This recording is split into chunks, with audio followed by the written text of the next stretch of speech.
கடந்த வாரத்தில் நாம் தியாத்திரா சபையை குறித்து நாம் சிந்தித்தோம். இந்த வாரம் அந்த தியாத்திரா சபையிலே இயேசு கிறிஸ்துவானவர் என்ன குறையை கண்டார் என்பதை குறித்து நாம் சிந்திக்கப் போகிறோம்.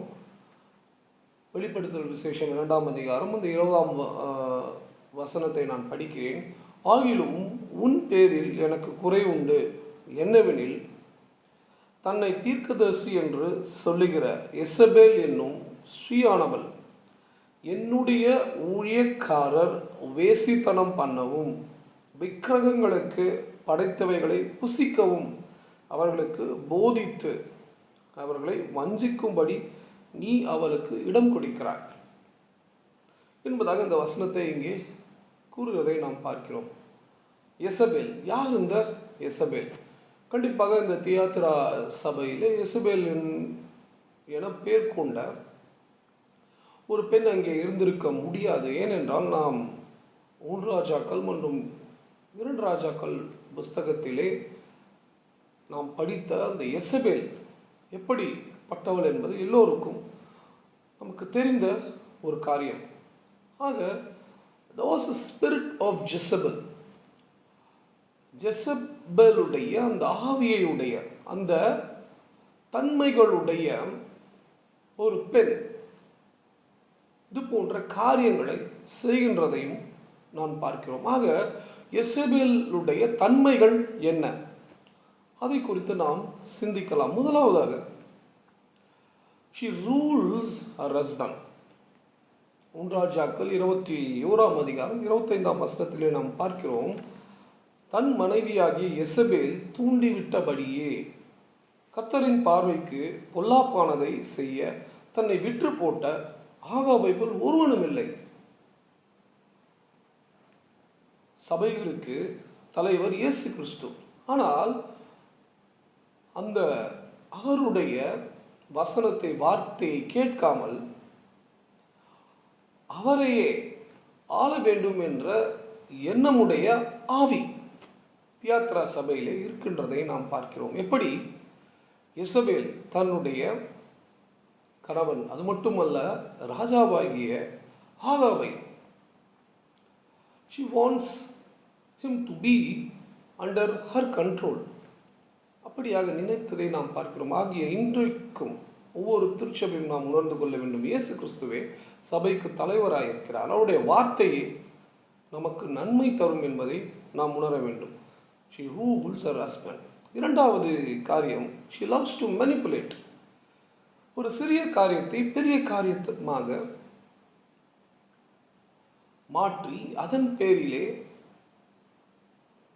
பெரிய தீமையான காரியங்களை செய்யக்கூடிய ஒரு ஆவியாக இந்த ஆவி இருக்கிறதை நாம் பார்க்கிறோம். 1 ராஜாக்கள் 21ஆம் அதிகாரம் 11ஆம் வசனத்திலே நாம் பார்க்கும்போது, நபோத்தின் அந்த திராட்சை தோட்டத்தை தன் கை வசப்படுத்த நபோத் மீது போய் குற்றம் சாட்டி அங்கே இருக்கிற பெரியவர்களை நபோத் இது போன்ற தவறான காரியங்கள் செய்கிறார் என்று அந்த இடத்திலே ஒரு முரணான காரியங்களை அந்த இடத்திலே சொல்கின்றதை நாம் பார்க்கிறோம். 1 ராஜாக்கள் 21ஆம் அதிகாரம் 11ஆம் வசனத்தை நாம் பார்க்கும்போது, அவள் பட்டணத்திலே குடியிருக்கிற மூப்பரும் பெரியவருமாகிய அவன் பட்டணத்துக்கு மனுஷர் எசபேல் தங்களுக்கு அனுப்பினார், நிருபங்களால் எழுதி கட்டளை இட்டபடியே செய்தார்கள். ஆக அவள் என்ன நினைத்தாலும் மற்ற மக்களையும் அதையே சிந்திக்க வைத்து ஒரு தவறான காரியத்தை ஈடுபடுத்தினதையும் நாம் பார்க்கிறோம். This is called the spirit of Jezebel. அதை குறித்து தான் நாம் சிந்தித்து வருகிறோம். மூன்றாவது காரியம் என்ன என்று பார்க்கும்போது, she falsely accuses the godly. தேவ பிள்ளைகளையும் தேவ மனிதர்களையும் அவர்கள் கொன்று போட்டாள் என்பதாக நாம் பார்க்கிறோம். குறிப்பாக 1 ராஜாக்கள் புஸ்தகத்திலே 18ஆம் அதிகாரம் 4ஆம் வசனத்தை நாம் பார்க்கும்போது, எசபேல் கர்த்தரின் தீர்க்கதரிசிகளை சங்கரித்தாள் என்பதாக நாம் பார்க்கிறோம்.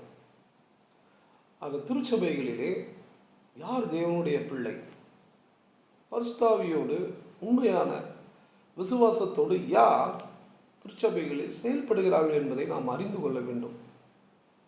இப்படியாய் தேவ பிள்ளைகளையும் வார்த்தையை உணர்ந்து அதன்படி நடக்கின்ற ஜனத்தையும் நாம் எந்த விதத்திலும் தவறாக நாம் சித்தரிக்க கூடாது என்பதை நாம் உணர்ந்து கொள்ள அழைக்கப்பட்டிருக்கிறோம். நான்காவது காரியம் என்னவென்று பார்க்கும்போது, she claimed to be religious. தன்னை ஒரு ஆவிக்குரிய வாழ்க்கையிலே நான் வாழ்ந்து கொண்டிருக்கிறேன் என்பதை மற்றவர்களை ஏமாற்றுகின்ற ஒரு காரியத்தையும் the spirit of Jezebel ஒரு திருச்சபையிலே செய்கின்ற காரியத்தையும் நாம் பார்க்கிறோம். 1 ராஜாக்கள் புஸ்தகம் 19ஆம் அதிகாரம் 2ஆம் வசனத்தை நாம் பார்க்கும்போது, அங்கே எலியா 450 அந்த கள்ள தீர்க்கதரிசிகளை கொன்று போட்ட பின்பாக அந்த ஒரு வசனத்தை நாம் அங்கே பார்க்கிறோம். 1 ராஜாக்கள் 19ஆம் அதிகாரம் 2ஆம் வசனம், நான் நாளை இந்நேரத்தில் உன் பிராணனுக்கு செய்யாதே போனால் தேவர்கள் அதற்கு சரியாகவும் அதற்கு அதிகமாகவும் எனக்கு செய்ய கடவுள் என்று சொன்னால் என்பதாக கூறுகிறோம். ஆக நான் ஆவிக்குரிய வாழ்க்கையிலே நான் வாழ்ந்து கொண்டிருக்கிறேன், நான் உண்மை உள்ளவன், நான் பொய்யான காரியங்களை செய்வது கிடையாது, எனக்கு தேவன் இதை சொன்னார், அதை தான் நான் செய்கிறேன் என்பதாக she claimed to be religious, but there's nothing inside. திருச்சபைகளை இன்றைக்கும் இது போன்ற காரியங்களை நாம் சந்தித்து கொண்டு வருகிறோம். நாம் இதை சிந்திக்க வேண்டும், சிந்திக்க அழைக்கப்பட்டிருக்கிறோம், உணர அழைக்கப்பட்டிருக்கிறோம். ஐந்தாவது காரியம், she refuses to accept guilt. அவள் செய்த குற்றங்களை ஒரு மனம் திரும்பாமல் போனதையும் நாம் பார்க்கிறோம். அதில் மனம் வருந்தாமல் கூட இருந்திருக்கிறதை நாம் பார்க்கிறோம். 1 ராஜாக்கள் 21ஆம் அதிகாரம் 17ஆம் வசனங்களிலிருந்து அந்த 25ஆம் வசனம் வரைக்கும் அங்கே நாம் பார்க்கிறோம். எலியா தீர்க்கதரிசி, நீங்கள் செய்த தவறு, நபோத்தின் அந்த திராட்சை தோட்டத்தை கைப்பற்றியது தவறு என்பதை அங்கே விளக்குகிறார். உங்களுக்கும் எசபேலுக்கும் என்ன நேரப்போகிறது என்பதையும் கூட அந்த இடத்திலே உரைக்கிறதை நாம் பார்க்கிறோம். குறிப்பாக 23ஆம் வசனத்தை நாம் பார்க்கும்போது, எசபேலையும் குறித்து கர்த்தர் நாய்கள் இஸ்ரவேலின் மதில் அருகே தின்னும் என்பதாக குறிப்பிடுவதையும் நாம் பார்க்கிறோம். இங்கே ஒரு தீர்க்கதரிசனம் உரைக்கப்படுகிறது. எதற்காக தீர்க்கதரிசனம் உரைக்கப்படுகிறது? மனம் திருந்த வேண்டும், மனம் வருந்த வேண்டும், அதற்காக தீர்க்கதரிசனம் உரைக்கப்படுகிறது. ஆனால் எசபேல் அந்த இடத்திலே மனம் திரும்பாதவளாக இருந்ததையும் நாம் பார்க்கிறோம். மற்றொரு காரியம், she uses lust to control. 2 ராஜாக்கள் 9ஆம் அதிகாரம் 30ஆம் வசனத்தை நாம் பார்க்கும்போது, அந்த இடத்திலே ஆகாப் கொல்லப்படுகிறார். பிற்பாடாக யெகூ இஸ்ரேலுக்கு உள்ளே வருகிறார். அந்த இடத்திலே நாம் பார்க்கும்போது இந்த வசனத்தை நான் படிக்கிறேன். யெகூ வருகிறதை கேட்டபோது தன் கண்களுக்கு மையிட்டு தன் தலையை சிங்காரித்து கொண்டு ஜன்னல் வழியாக எட்டி பார்த்ததாக நாம் பார்க்கிறோம். ஆக the sexual immorality, prostitution என்பதாக இசபேலின் ஆவியை குறித்து நாம் இந்த இடத்திலே நாம் பார்க்கிறோம். இசபேலுக்கு நேர்ந்தது என்ன? இசபேலுக்கு என்ன நேர்ந்தது கடைசியாக என்று பார்க்கும்போது 2 ராஜாக்களின் புஸ்தகம் 1ஆம் அதிகாரம் 33 37ஆம் வசனம் நாம் படிக்கிறேன். அப்பொழுது அவன் அவளை கீழே தள்ளுங்கள் என்றான். அப்படியே அவளை கீழே தள்ளினதினால் அவளுடைய இரத்தம் சுவரிலும் குதிரைகளிலும் தெரித்தது. அவன் அவளை மிதித்து கொண்டு உள்ளே போய் புசித்து குடித்த பின்பு, நீங்கள் போய் சபிக்கப்பட்ட அந்த ஸ்திரீயை பார்த்து அவளை அடக்கம் பண்ணுங்கள், அவள் ஒரு ராஜகுமாரத்தி என்றாள். அவளை அடக்கம் பண்ண போகிற போது அவளுடைய தலையோட்டையும் கால்களையும் உள்ளங்கைகளையுமே அல்லாமல் வேறு ஒன்றையும் காணவில்லை. எசபேலுடைய மரணம் இவ்வளவு ஒரு கொடுமையாக காணப்படுகிறதை நாம் பார்க்கிறோம்.